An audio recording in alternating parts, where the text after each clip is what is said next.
I-marinate na natin ang ating turkey, guys. Isip natin ang butter.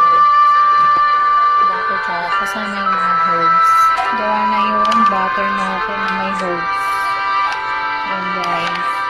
Tapos, didip natin dito pag lamitan ito. So, ito, guys, ilalagay natin dito sa loob.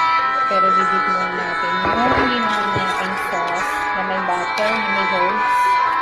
Ayan, guys. Kompleto mo siya sa video. Ayan. Ito po siya. Butter na may herbs. So, ito, lalagyan na natin siya sa loob.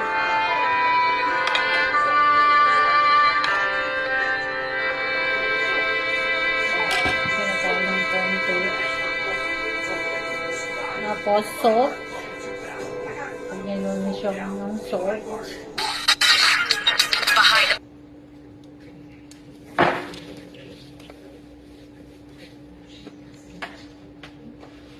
Medyo malaki to, guys. Masarap kasi nirarab yan. Tapos,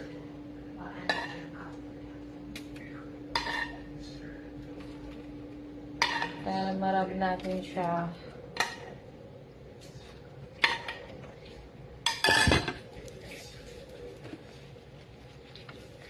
Buong katawan kailangan i-rub niya.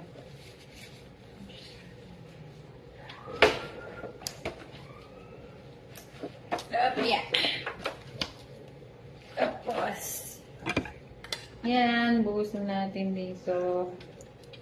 O, diba? Nagkalat ako. Okay lang yan.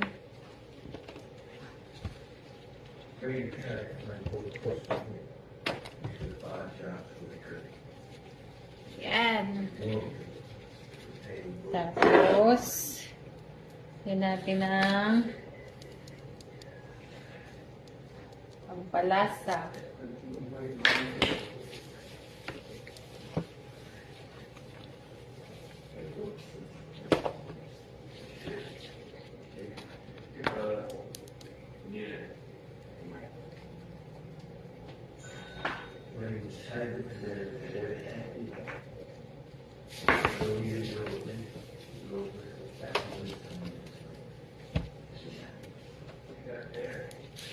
Ang laki ng leeg, oh.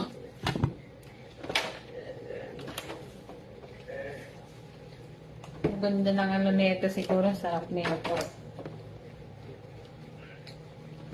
Kailangan loob, pati yung loob lalagay.